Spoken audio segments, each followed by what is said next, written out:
Good morning and welcome to Morning Java, brought to you as always by Get Go Cafe and Market, where Jeff, these guys, they've been doing a great job with curbside delivery, giving me clean food, great service, and fresh food. I still get my 7-inch subs for just $4.99. It's great deals all day at Get Go Cafe. Sounds tremendous. I mean, didn't they have curbside pickup if you don't even want to go into the store? I mean, that's pretty incredible. Yeah, I mean, you pull up right in, and because it's Get Go, they have plenty of parking spaces. They're attached to a gas station, and you roll in, pull up, and you use the app. It's great. I'm telling you, you guys got to go check out Get Go Cafe and Market. Absolutely. Jeff, we're gonna lead off with the top news of the day, and this literally just happened yesterday evening, and it's the New England Patriots signing Cam Newton to a 1-year deal. Now, this was kind of expected. People thought that this would be a fit that would work out for him. But now it's here. We now know that he's most likely going to start for them over Jason Stidham. And it sort of addresses this thing where now people have to wonder, do they again have the best quarterback in the AFC East? What were your thoughts when you saw the signing? Well, it was kind of, I think I tweeted it out. I was like, of course. Of course he goes to New England. Of course Belichick probably had this in mind the entire time. I think it was just a matter of finances. Belichick waited him out because with the coronavirus pandemic, he couldn't go anywhere to get a physical. No one knew what is the state of his ankle, not to mention the other ailments that he's had recently in his career. Cam Newton had nowhere to go. And Belichick said, hey, I'll give you 1-year league minimum. Come play in New England, get a chance to win a ring. And he did.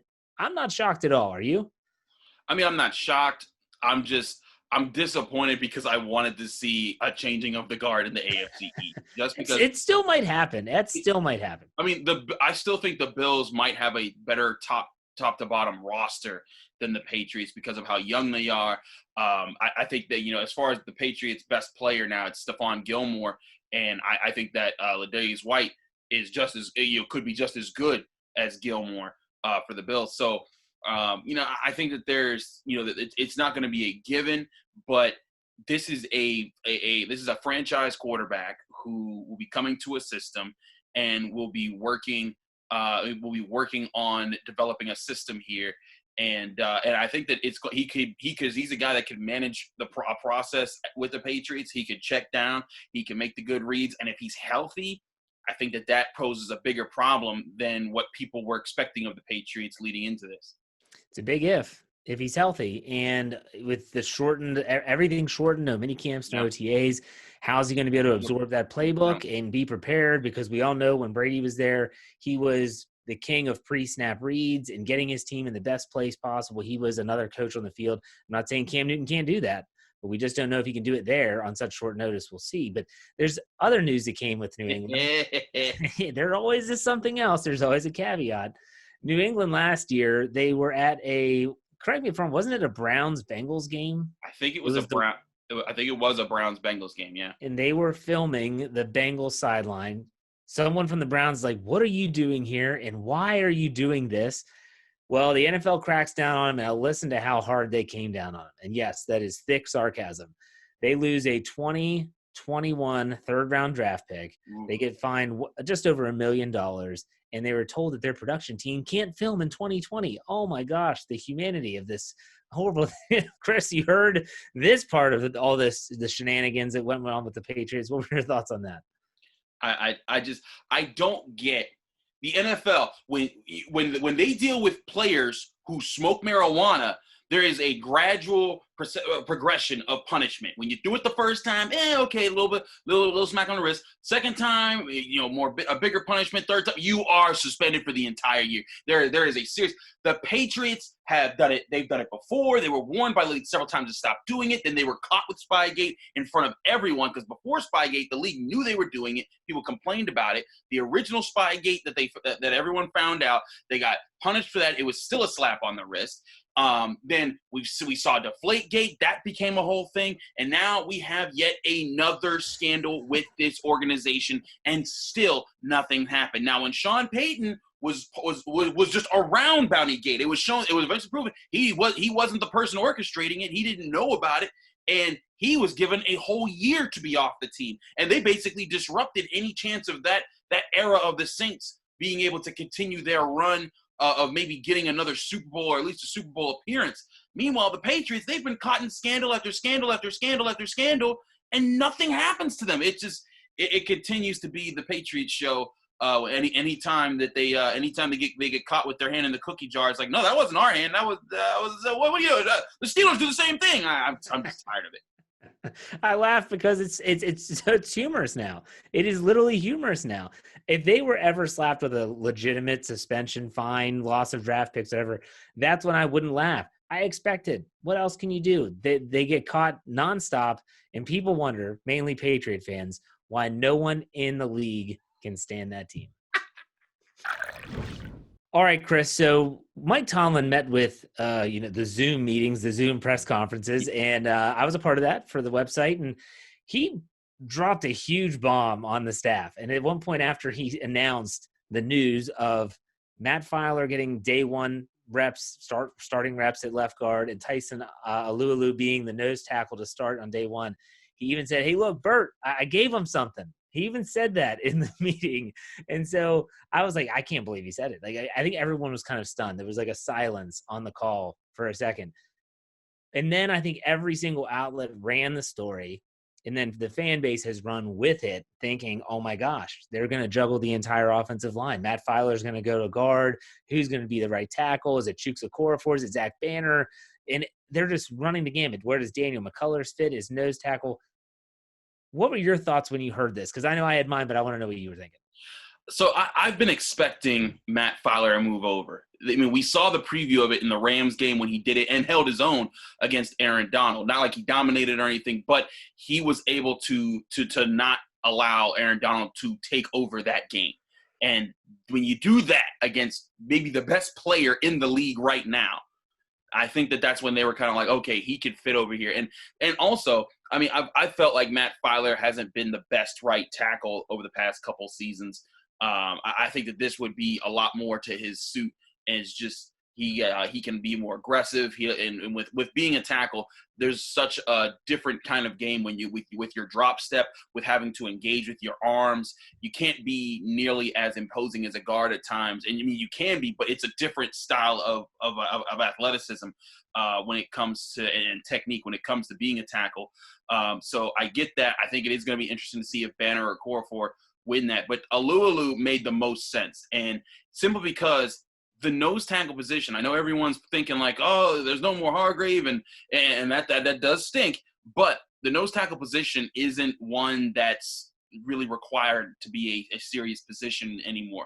The Steelers ran 3-4 maybe 25% of the time last year, maybe even less. And when you look at that, Alualu has been a solid, depth player on the interior of the line. He holds his gap down. He plays well. He doesn't become a liability. That's all you really need at the nose tackle position these days, unless you draft one like Hargrave, who just turns out to be very good. But there was no reason for them to go out and spend big money on a nose tackle when they already have two very good interior pass rushers in Tuitt and Hayward. And the thing is and I wrote this article for the site, and that is based on the fact that if you listen to what Mike Tomlin said towards the end of the press conference, when a reporter asked, is there any other depth chart news? He said, look, you guys always want to know stuff. He said, every position's open right now, maybe except for Marquise Pouncey and the quarterback. Every position he views as open, as vacant. And when I heard that, I'm like, this is just, and he says this specifically in his quote, day one starter. Yeah. So Alualu makes sense. And in my opinion, if Stephon Tuitt stays healthy, I don't think the Steelers are going to miss Javon Hargrave that much because of what you just said. They don't run a 3-4 that often. Mm-hmm. But on the other side, there's so many different variables along the offensive line. Is Wisniewski going to come in and show that he can play left guard and not miss a beat and be able to do everything? What about Chuks Okorafor and Zach Banner? What if neither of those two step up and are actually starter-capable tackles? Filer's the one that can move anywhere. And so, it's a situation where this does not mean that Filer is cemented in at left guard. I hope fans realize that. Right. But let me ask you this. Which is more important, to protect the interior of the offensive line, in which case you would think about putting Filer there. They did that against Donald, which you mentioned, or on the edge, which he's been successful there as well. I think if I was to pick where I'd have my stalwart player, I would want that tackle position because you already have DeCastro and Pouncey in the middle. The left guard position, you can't have that be a liability, but Right. you can have it say, you know what, hey, just hold it down. Just just do if you just hold the line, if you're able to do your job, that's fine. But when that right tackle position, when Marcus Gilbert was at his best, when he was the third anchor on the team, that offensive line moved people. I mean, Yep. and not that they haven't been good without him, but when he was there, and it was the three of them on that right side, the offensive line was such a problem. And then that allowed Ramon Foster and Alejandro Villanueva, both of which are still very good offensive linemen, but it allowed them to kind of be more free because they knew that whole side of the line, they had it locked down. They didn't have to worry about anything.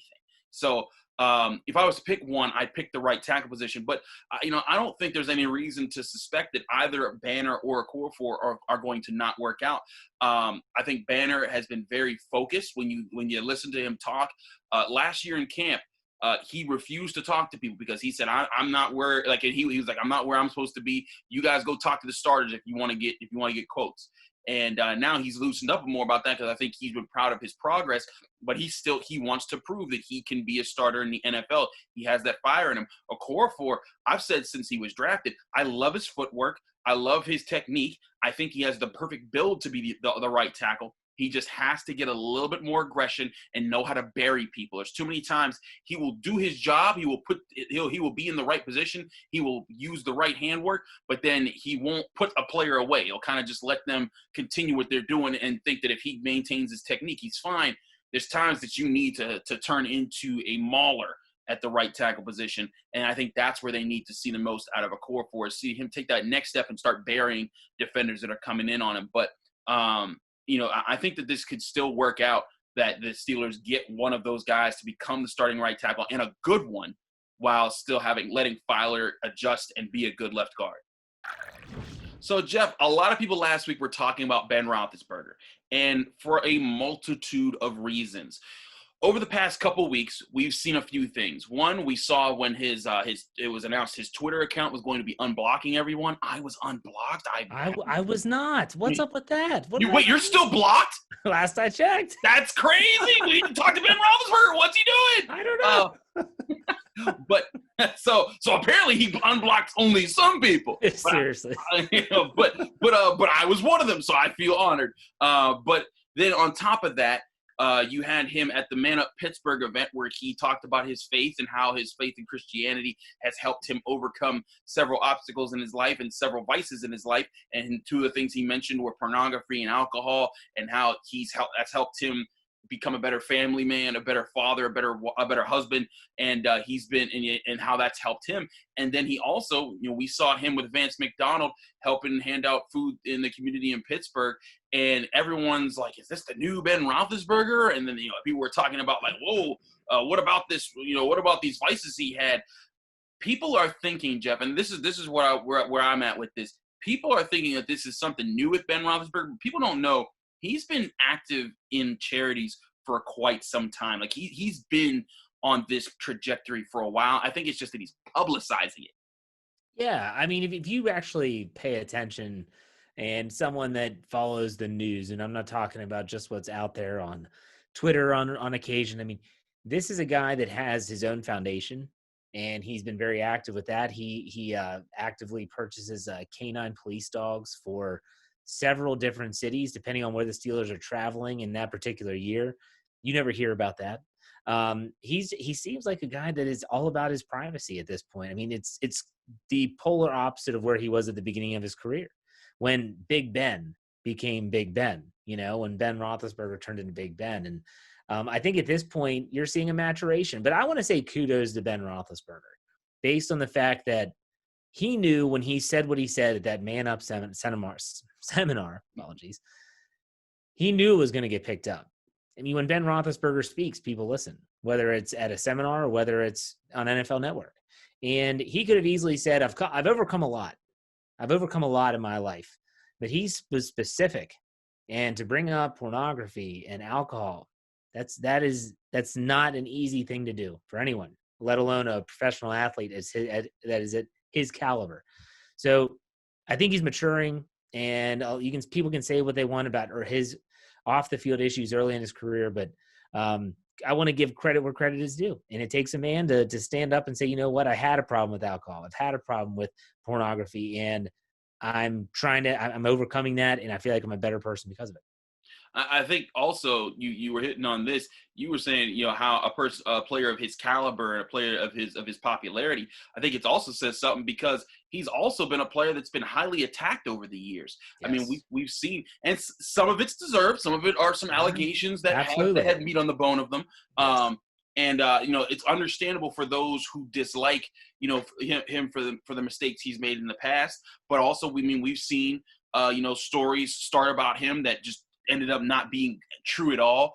You know, when Ian Rappaport were trying to say, oh, he wants a trade to get out of town. You know, when people talked about different things, oh, Ben Roethlisberger started this or he started that. I mean, the whole fiasco of you know, that Josh Harris started about Ben Roethlisberger. The things that are said about him by players like ex-players like Deion Sanders. You know, like current players like Cam Jordan. There's a lot of people that have sort of come for Ben Roethlisberger in the national media.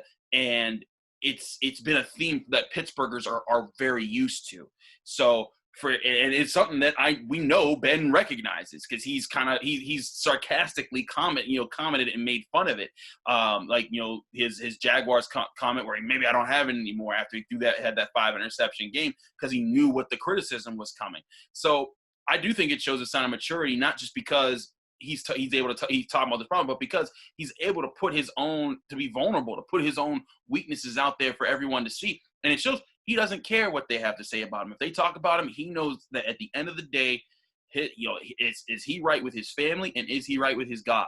And I think that those are the biggest things for Ben Roethlisberger, and that's a great place for any person to be, let alone a quarterback.